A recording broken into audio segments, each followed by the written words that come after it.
Hi there. Welcome to Productivitree. I'm Santi Tacoronte, and I'm here to help you succeed and be happier. In each episode, we'll explore new ways to work smarter, manage your time better, and grow as a person. We'll share fresh ideas, find ways to improve, and help you become your best self at work, in life. Join me as we learn and grow together on Productivitree.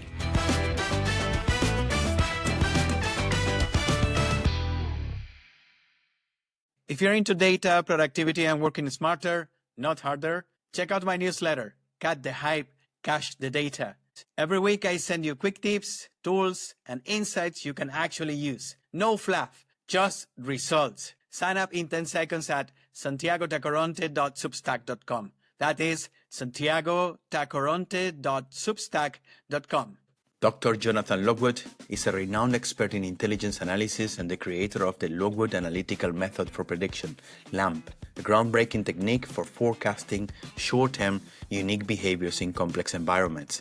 With over 30 years of service as a colonel in the U.S. Army and extensive experience as curriculum manager in the intelligence training branch of the Department of Homeland Security, Dr. Lockwood has shaped the way analysts approach predictive intelligence. His signature, LAMP method, empowers analysts to organize qualitative data, assess the perspective of key actors, and systematically determine the relative probabilities of alternate futures, transforming how intelligence professionals tackle issues ranging from national security threats to competitive intelligence challenges. Dr. Lockwood's influential book, The Lockwood Analytical Method for Prediction, is considered essential reading for intelligence professionals and students alike, and his work continues to set the standard for rigorous, transparent, and actionable intelligence forecasting. Dr. Jonathan Lockwood, welcome to Productivitree. Good to be here as always.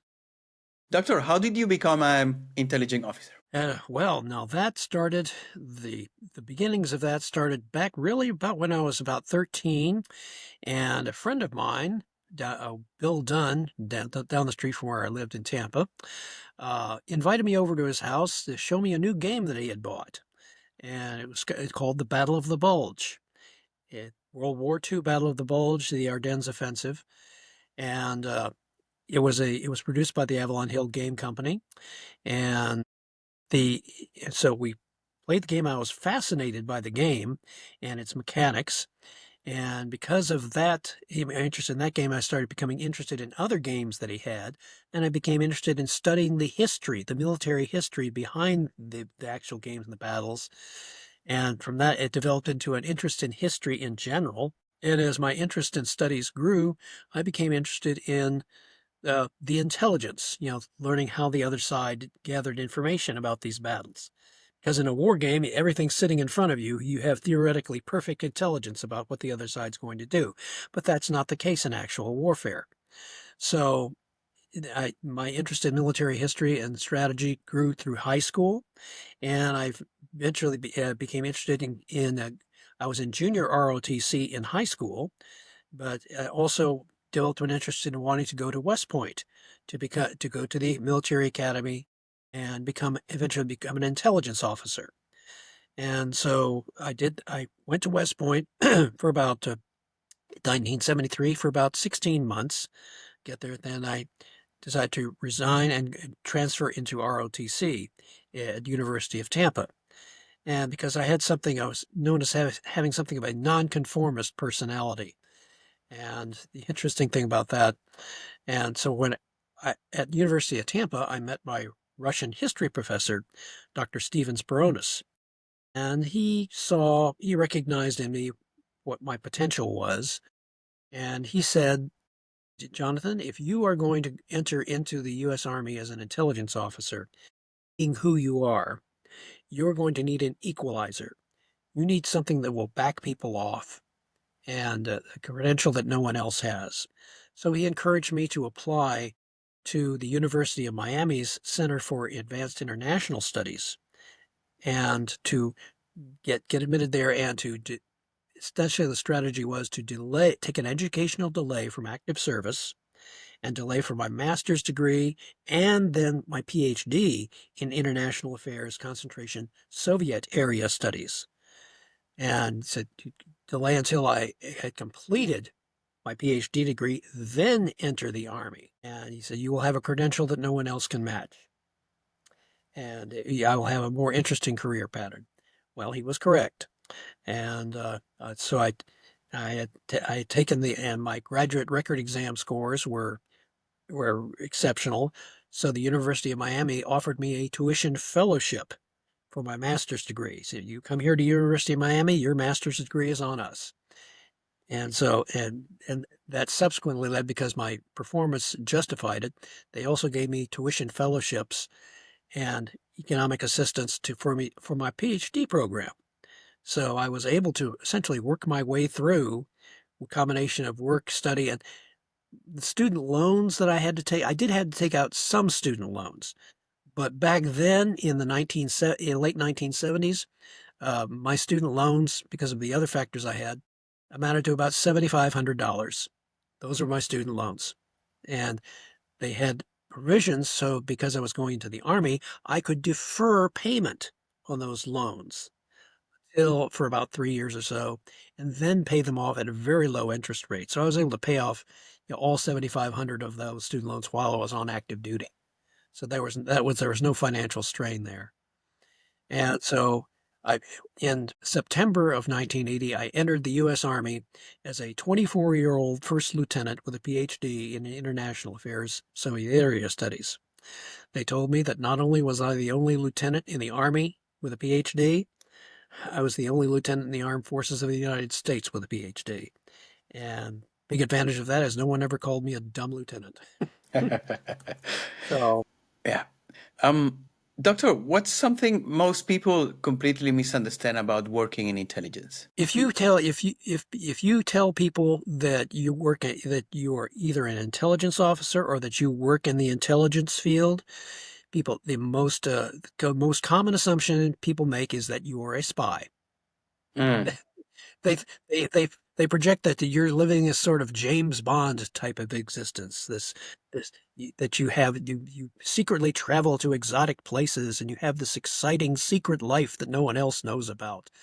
And really, for the overwhelming majority, yeah. Now that so-called secret life, at actually doing spy work, that's a very small minority of the Mm. intelligence. They exist, but they don't make a big deal about it. They keep it low profile for obvious reasons. But most intelligence personnel, uh, looking at them on the surface, they're supposed to look like everyone else. Boring. Live happily, live hidden, live quietly. Don't draw attention to yourself. I mean, it is absolute foolishness for someone who works in intelligence. And I really get anxious about people who in the intelligence community who subscribe to social media. I mean, that is a contradiction in terms. Intelligence personnel should never, ever advertise the fact that they work in the intelligence community on social media, because it makes them a target. It makes them a target for foreign intelligence organizations. And even now, even though I'm retired intelligence, retired from the civil service, yeah, it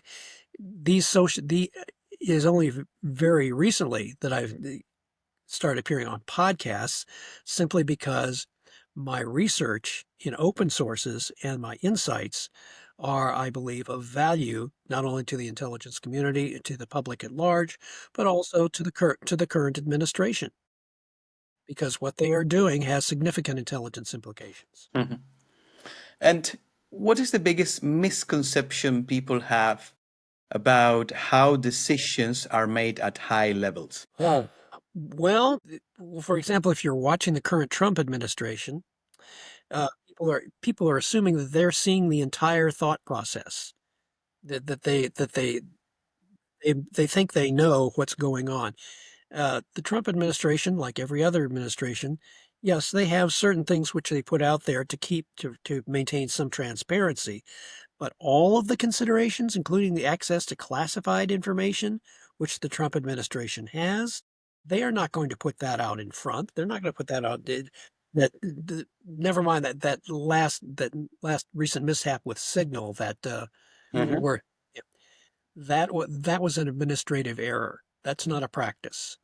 Yeah, that's an administrative error. The appropriate people have been dealt with, but as a general rule, there is a certain portion of these discussions which are not made accessible to the general public, simply for national security reasons, and also because when you are conducting the reason that intelligence information is classified, that certain portions of large portions of class, the purpose is to protect the source of your information. You don't want foreign nations knowing how you got access to certain information, because otherwise they can take steps to make sure you don't get access to it anymore. You could lose the source of your information that you need in order to be able to conduct your foreign policy and your military strategy effectively. So that is why information is classified. Not because we're afraid of telling you the truth. We're trying to protect the source of the information. You've dealt with predictions on a national level.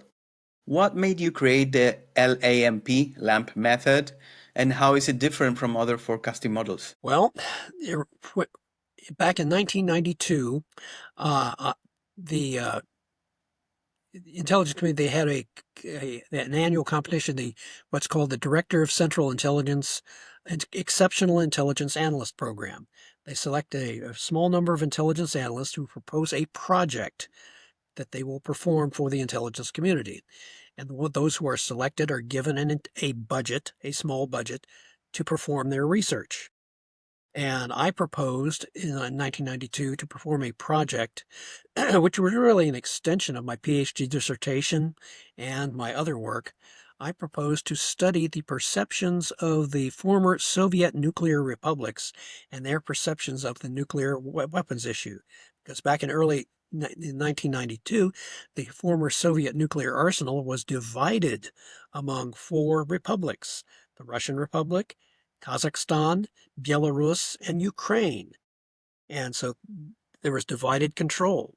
And I proposed to study their perceptions of each other and of the nuclear weapons issue. I proposed the project, how I would do it, what travel I would perform in support of it. And then I also got a budget for improving my Russian language speaking capability, because I was proposing to go to Moscow and conduct interviews in support of this project. So anyway, I did that, and I also recognized during the project that there was no analytical methodology that was suited for conducting this kind of analysis. And I realized that I would have to create a new methodology in order to perform this type of analysis, because it involved three to four actors, and differing perceptions of the issue. So I began my research, and I built on my previous research that my wife, Kathleen, was assisting me with as my co-author on this book. And we eventually, where it all crystallized was after I had come back from my trip to Moscow, and I was on a train in Germany going from Heidelberg to Munich, because I was going down to the Radio Free Europe, to their offices, to conduct more research. And I was there on the train, a Bundesbahn train, drinking a nice cup of German coffee and going through there. And then things started crystallizing, the steps of how this analytical method, it just in a sort of a moment of insight. And I began writing down the steps, which eventually would become the Lockwood Analytical Method for Prediction. And I had completed the steps and sketched that out, got there, and then began integrating that into what would become my term paper, my master's thesis on the subject. And when I finished the proposal and briefed it to my superiors at the Defense Intelligence College, they said that they wanted me to continue my work on the LAMP, because they saw that it had great potential for the intelligence community as an analytical methodology. They recognized that it was unique. And so I I ended up doing that. And what was rather amusing is that naming the method. Why did I call it LAMP? Well, at one point, I tried several acronyms. One was the Lockwood Predictive Analytic Method, LPAM, yeah, LPAM. Oh, no, that doesn't work. That sounds like something you'd spray on your frying pan to keep eggs from sticking to it. Yeah, and that doesn't work. Then another one, Lockwood Method for Predictive Analysis, LMPA, LIMPA. Oh, that's a limpa. That sounds even worse. It's even more awkward when you consider the fact that at the time that I produced this method, I was producing it for now. You have to sound this out in your mind. Let's be polite. I was working for the Defense Intelligence College, DIC, MPA, DIC. Ooh, that produces a combination of acronyms that dare not speak its name in polite company. Very bad. No, no, no. That's not going to work. Lockwood Analytical Method for Prediction. LAMP. That's cool. That's something you can put on coffee cups and T-shirts, and you don't have to be embarrassed about saying the method when you brief it or teach it. LAMP it is. Let's go with that. And of course, some purist years later says, well, prediction is not quite accurate. It's because you're actually doing an estimate. No, I'm not going to call my method lame. LAME. No, that's not going to work. I'm calling it prediction. Because it's really a matter of semantics, because no matter whether you call it prediction or estimate, the decision maker is going to treat your analysis as if you are in fact making a prediction. He's going to treat it that way. He's not going to make a distinction between prediction and estimate. He's going to hold you responsible for your conclusion. So therefore, might as well call it LAMP. Doctor, you've said that intelligence often fails. What is the number one reason that even the best systems and organizations and people sometimes misses the mark? Well, I wrote an article on that back in 1994, in spring 1994, in the Defense Intelligence Journal, entitled Sources of Error in Indications and Warning. And there are actually 4 sources of error, 4 reasons why intelligence fails. 4 they are: the enemy, the analyst, the system, and the policymaker. And those are the 4 sources of error, 4 reasons why intelligence can fail. It can fail because of the enemy, who successfully conducts strategic deception and fools the intelligence system into making an error. So you have the analyst who can fall into any number of analytical errors in performing his or her intelligence analysis. The most common error is mirror imaging, projecting your logic onto the opponent and assuming that our opponent or other actors see the situation the same way you do. That is an error. Yeah, because you are not considering their perception, their culture, their mindset, their language. There are a whole host of factors which can affect the way an opponent sees you or sees the situation. So analyst, that's another source of error that the intelligence community is aware of and strives to avoid. You have the system, bureaucracy. An intelligence analyst can produce a very good intelligence analysis, a very focused one, but as it proceeds up the chain, goes up the chain and his superiors look at the analysis, it comes under critique and be massaged or altered. I said, no, we can't say that. And so you can have a source of error resulting from bureaucratic error, bureaucratic organizational biases. And finally, the policymaker. And this is where it really gets interesting. The intelligence analyst, the person who is without power, is nevertheless responsible for having to speak truth to power, to the policymaker, to the person who can do something with the intelligence analysis. You have to convince the policymaker that your conclusion is correct and that the policymaker should act on it. But the policymaker is the one who holds power. He or she has the luxury of being able to ignore what the intelligence analyst is saying. But therein lies the problem.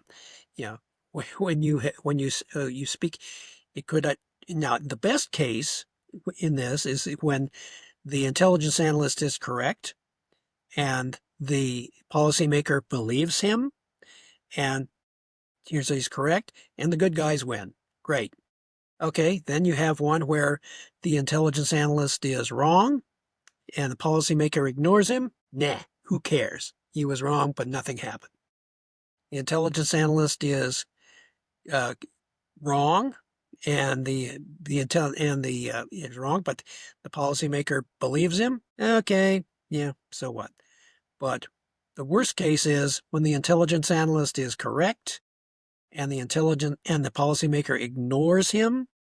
That's when you have the potential for strategic surprise, and that can be a disaster. So the problem here is that no matter how thorough you are, the intelligence community is fully aware of these sources of error, and they have all sorts of different regulations and guidelines for how to produce intelligence analysis that strive to avoid or minimize the likelihood that these errors will occur. The problem is they are so pervasive and so rooted in human nature and all these other things that it is next to impossible to avoid all four of these sources of errors all the time. These are what I call the occupational hazards of the intelligence profession. Get used to it. How can people adopt an intelligence mindset in everyday decisions? Okay, in everyday decisions, when you are looking at a whole source of advertisements and all sorts of people are claiming something, my dad always gave me some very good advice that I have adopted all throughout my life. Always consider the source.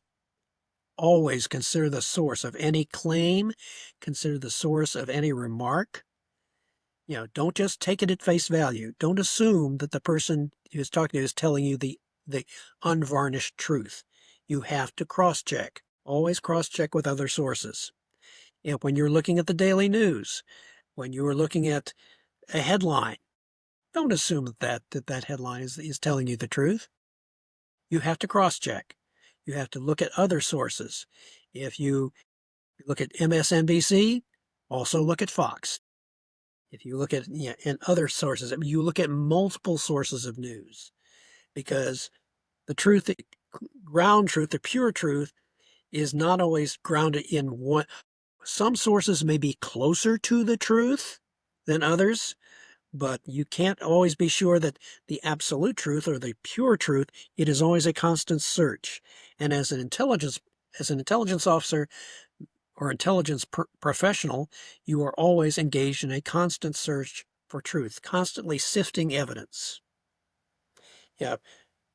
Winston Churchill once said that in wartime, the truth is so precious that it must be protected by a bodyguard of lies.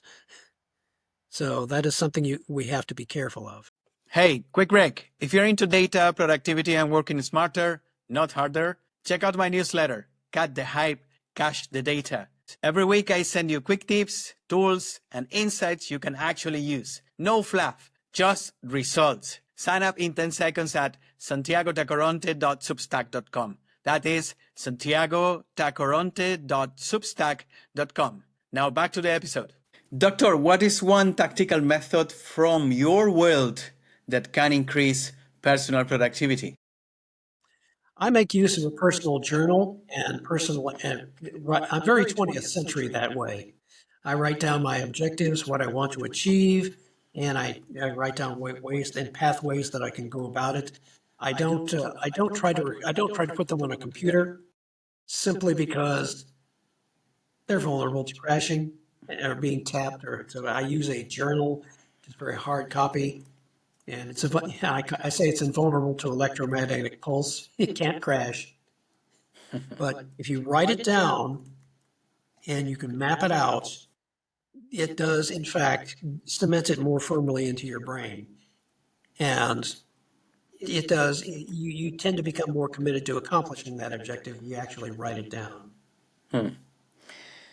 How do you balance, in the world of intelligence, speed, getting information or reaching to a conclusion fast, versus having enough data and information to make an accurate, as much as possible, accurate decision. You're always gathering information. It is a constant process. And again, in my particular position right now, I am constantly altering or making adjustments to what I thought was my previous prediction based upon new information that I gather. And by the way, any LAMP analyst, any group of analysts that use the LAMP will find themselves doing the same thing because you are constantly altering your assessment of what alternate future is most likely to happen based upon new information that they get. Because the core assumption of the LAMP is that the future is the sum total of interactions of free will. Every action at every moment in time by every person, every actor, organization has the potential to affect the future in ways either subtle or dramatic. And the example that I use now is, for example, say you are at a political rally and you turn your head to look at a chart just a split second before a would-be assassin's bullet that was intended to go through your head instead goes through your right ear.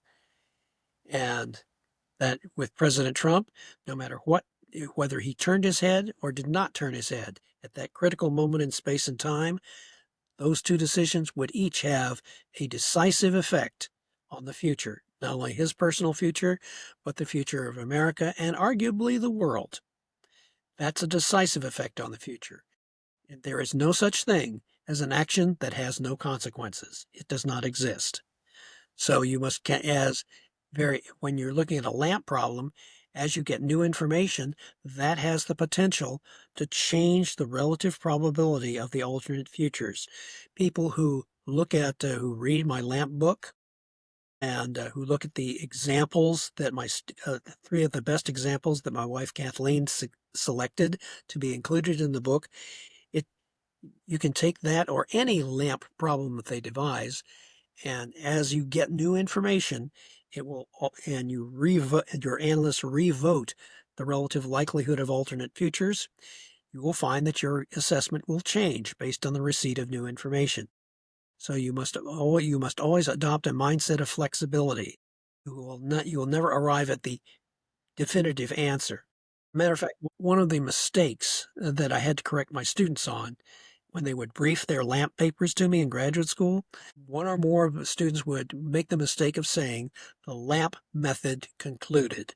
No, I would stop them right there. No, the LAMP method did not conclude anything. You did. You made the conclusion. Don't put it off on the method. All the method does is provide a framework into which you project your own analysis. It provides structure to your analytic thinking. And so therefore so that anyone else who looks at your analysis can see how you got from point A to point B in reaching your conclusion. It renders your analysis transparent. So, and that promotes intellectual honesty and taking responsibility for one's conclusions. Let's talk workplace leadership. Do you think that most corporate managers would survive in a real crisis room? Okay, corporate managers in a real crisis? I would say that now corporate leaders in the business world, when they have real threats by competitors. Now, I would say, the History Channel has some wonderful things talking about how early competitors handle their competition, challenges to their market share, and so forth. That's as close as corporate managers come to a crisis, to a wartime situation, as you will get. So corporate managers, the lesson you learn from watching those types of presentations on the History Channel is how corporate managers have to learn to be flexible. They have to learn to, as they say, think out of the box, come up with new solutions. They have to be innovative. Not being innovative or not being willing to change your approach, that is fatal in the corporate world. So you will, in the corporate world, you will always run into situations based on the nature of competition and surviving and making a profit and growing your business, you are always going to run into challenges, and you have to be willing to adapt. You have to be willing to change your approach as needed, whether it's regard to how you treat your employees, giving them more authority and say so in your corporate decisions. It might be that, but there's always that you have to be able to adapt and change. I've had to do that in my career, so that's simply the nature of the beast as it is. If someone want to think more like a strategist, what's the first thing you tell them to stop doing? Stop assuming that you know everything that you need to know. You are always learning. You are always developing more. Even in the study of military history, you are going to get a story. You are going to get a version of history. That's not always the case. And one of the things that I used to like to do with my war games is look at alternate strategies. How could it have been done differently? And one of the things that I produced back in 1998, I took one of my old war games on the Battle of Gettysburg, and I modified that war game into a what if version of Gettysburg. And I divided the students into two groups. One became the leaders of the Union Army, Army of the Potomac. The other group became the leaders of the Army of Northern Virginia. And I taught them this simplified game system, and they would both groups would plan and then fight using my war game, at least the first day of the Battle of Gettysburg. But in my version, they could change the order of march in which their armies arrived on the battlefield. They could change the strategy. They could change the tactics that they used in the battle. And potentially, in the victory, they could change the outcome, what actually happened. And I used this war game. I used it on sixth graders at this one school at Rockbridge Christian Academy in Millersville, Maryland. And of course, the sixth graders, they were absolutely fascinated by, I said, this time your opponents on the battlefield will be your classmates. And they're, oh, cool. So they got into it. And you have not truly lived until you have seen sixth graders having staff meetings.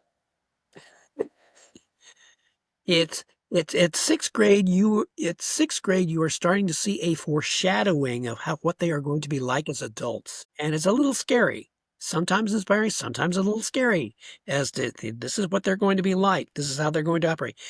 But what it did was it put these children into an imaginary adult situation.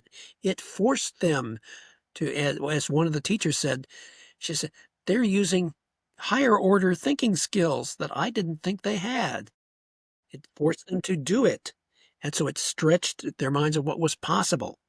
So use of these types of games I am a very big advocate of use of games and game theory in the classroom, and to basically put the students into a more difficult situation because it forces them to use their minds. What games do is that it causes you to think of solutions that you would not ordinarily think of. And so it expands your mind and expands your outlook. So one of the things that you learn is that be prepared to change your thinking, be prepared to adapt and adopt a new way. And I use this Gettysburg What If war game. I use my prototype. I've used it at the National Intelligence University. I've used it at NSA. I've used it at elementary schools. Basically all ages, all the way down to sixth grade. And adults, they react the same way. It puts them in a new situation. It taps into their fantasy. Because many people have thought, wow, what would it have been like if I had been at the Battle of Gettysburg? Well, in a way, using the rule system that I created, it puts you into a pressure situation where you have to think under time pressure. Because I don't just allow you to sit there and say, oh, well, like you're playing a game of chess with all the time in the world. No, this doesn't do that. It forces you to think under time pressure. Doctor, let's do some rapid fire questions. Answer in 30 seconds or less. Okay. Number one, what's the worst advice you've ever heard in a crisis? Well, I've heard a joke about about the bureaucrat. When in danger or in doubt, run in circles, scream and shout. Yeah, look, the worst, losing your temper in a crisis or blowing up. No, that's about the worst thing you can do, because when you lose your temper, you lose control of yourself and you handed control of the situation over to your adversary. Number So two, losing, yeah, go ahead. is too much information worse than too little? In a way, yes, because if you don't have the ability, if you don't have a construct for filtering that information and analyzing it, and it also depends on how much time you have. If you don't have sufficient time, then yeah, proceeding with too little information forces you to be cautious. Much information might make you decide to take a course of action where you think you know enough, but you actually don't. Number three, are performance reviews in corporations outdated or essential? They are essential, but they all too often are used as weapons. Number four, what's your biggest productivity power? Biggest productivity power is being able to, is the way that God wired my brain is to, he gave me an almost inhuman ability to focus and to, and my wife, Kathleen, she is an absolutely voracious reader and researcher, arguably more intelligent than I am. And she is able to see the big picture and absorb lots of information, whereas I'm able to hyper focus and get that. So in combination, the two of us can accomplish a great deal. Number five, besides yours, what's one book every leader should read? Yeah, besides my book, okay, right. My book I would recommend if you're having trouble getting to sleep at night, but but every leader should read. Okay, well, I would say that every leader should read uh, books, well, one or more books by any military leader who has been through combat. Yeah, Ulysses. I would say Grant's memoirs. Ulysses S. Grant's memoirs, because that was his life work. He completed his memoirs 1 week before he died of throat cancer. And those royalties from those memoirs became a bestseller and took care of his family for the rest of their lives. But Grant's memoirs were full of insight, and they would provide very good leadership lessons. Doctor, what is the secret to staying sharp and productive after decades of high stakes works like you've done? The secret of staying sharp is always being willing to read and learn new things. Mm-hmm. Don't assume that you know enough or that you don't have to read anything more, because as it has been said on more than one occasion, the person who will not read is no better off than the person who cannot read. Dr. Lockwood, how can people get in touch with you, know more about your book, buy your book, learn the LAMP method? Well, the easiest way now, getting in touch with me personally, I tend to shy away from that sort of thing because, again, for obvious reasons, yeah, I want to be able to stay focused rather than getting involved in back and forth on social media, because that I can see how big of a distraction or an energy drain that can be. But as far as those who want to take advantage of my books, The Russian View of U.S. Strategy, Its Past, Its Future, and The Lockwood Analytical Method for Prediction can both be found, are both sold by Amazon Books. You just go to Amazon, look Amazon Books, put in that title, and they'll have them available certainly in hard copy and in paperback. But also, you can. They are, as far as I know, they are also both sold as ebooks. So people who want to get it by ebook, they can buy it that way through Amazon Books or through ebooks for sale. They simply write in the title, and they are produced in ebook format. Doctor, thank you so much for spending time with us today and with the audience, and for bringing the secrets of the intelligence room to all of us and the normal people. If there is something I'll take away today, It's your point on cross-checking reference. In the age of headlines on Facebook and buying absolutely everything that it's a headline online, I think it's wise to go back to the source and check who have said that, who wrote that, Often and if there why is are you saying it? and if there is any validity or information to back up those headlines. Doctor, thank you so much. You're welcome. Thank you. If you're into data, productivity, and working smarter, not harder, check out my newsletter, Cut the Hype, Cache the Data. Every week I send you quick tips, tools, and insights you can actually use. No fluff, just results. Sign up in 10 seconds at santiagotacoronte.substack.com. That is santiagotacoronte.substack.com. Thanks for listening to Productivitree. I hope you found something useful in today's episode. If you did, and it helps improve your life even a tiny bit, that'll make me really happy. Remember, you can find Productivitree on all major podcast platforms like Spotify, Apple Podcasts, and Google Podcasts. If you enjoyed the show, why not share it with a friend who might also find it helpful? Until next time, and keep growing and stay productive.